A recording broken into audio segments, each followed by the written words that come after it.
Hey guys, this is Gavin back on this channel, and I'm doing a movie review, and it's actually an old review that I made about several years ago.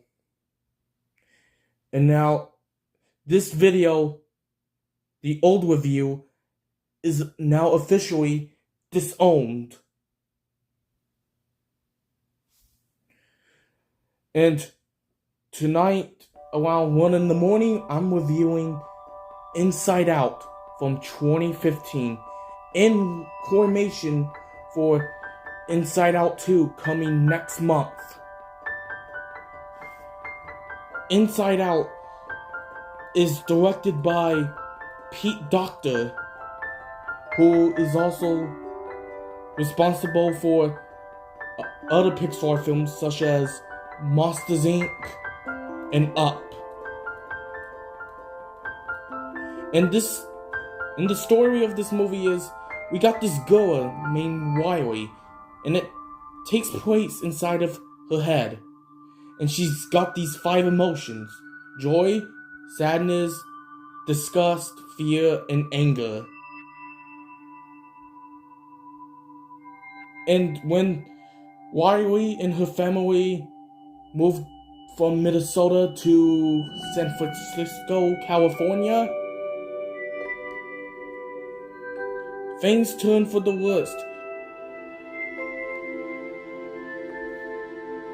Joy and sadness get sucked up from the memory tube, and they now have to find their way back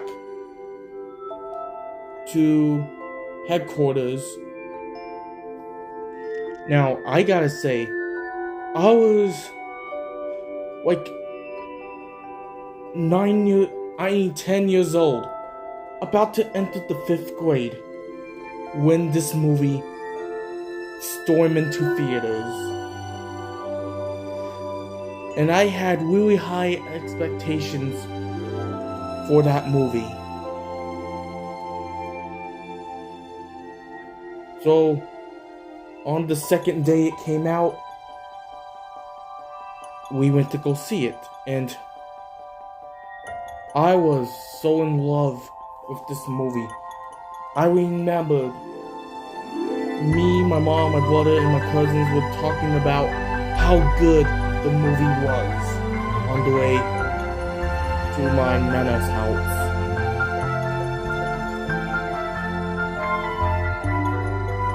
And looking back at this movie,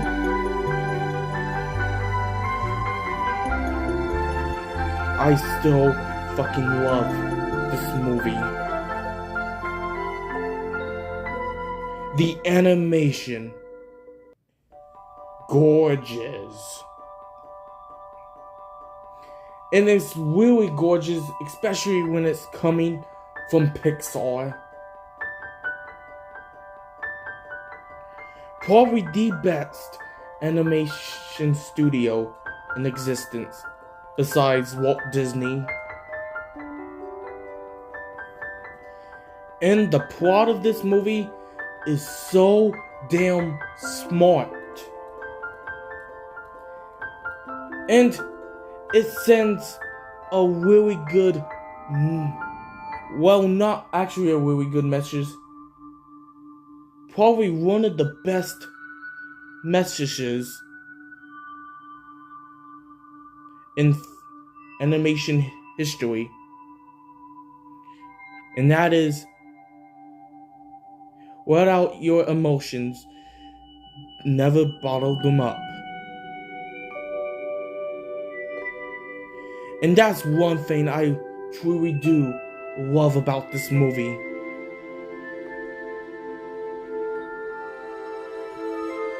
And this movie will have you tearing up. Like, at least twice throughout this movie.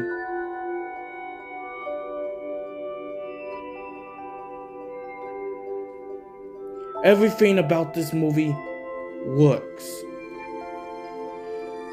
And it's especially really helped Pixar because this is a huge improvement during the 2010s decade, because they were struggling to make movies.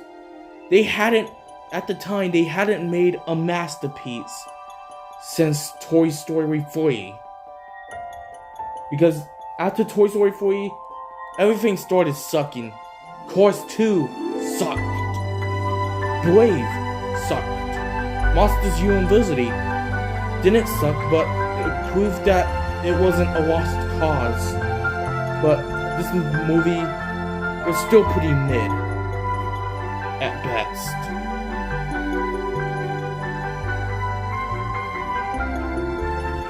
This movie is pretty much the revival of the Pixar cinematic history, if you get what I'm saying.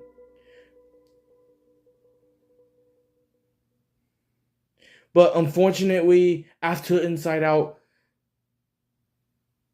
things kind of got downhill.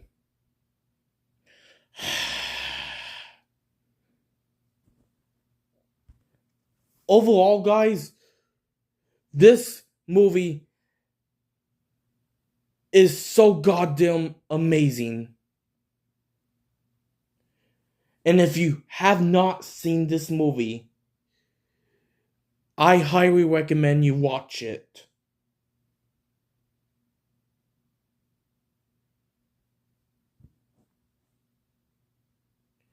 And if you're excited to see the sequel coming out next month, I would highly suggest you rewatch the first movie to refresh your memory.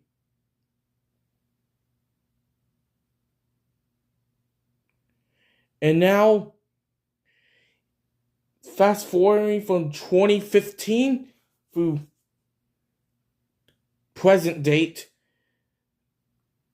my rating for this movie still holds up.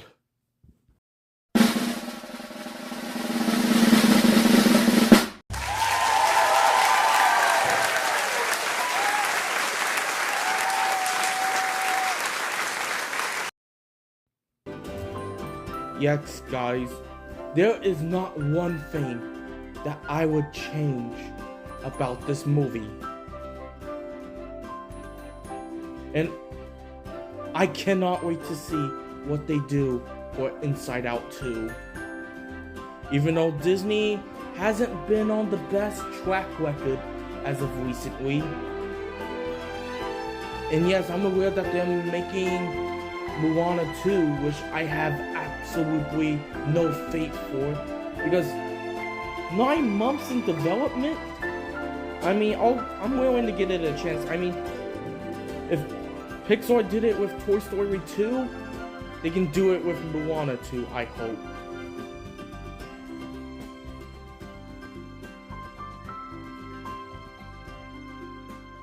So, yeah. And now, I'm not gonna often remake reviews that I've done. I'll probably only make them if I feel like it, or if there's another movie being added to a franchise. I will definitely do it again in May of 2026 in coordination for Toy Story 5. And I'll probably do the same thing when I review in coordination for Zootopia 2, if I haven't done a review on the first movie. And I will definitely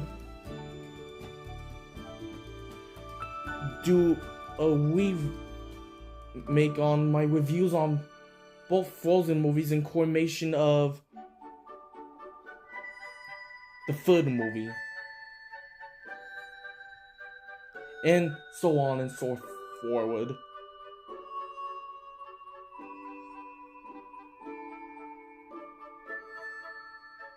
Okay, so Anyway, that is it for this video. I'll see you in the next one.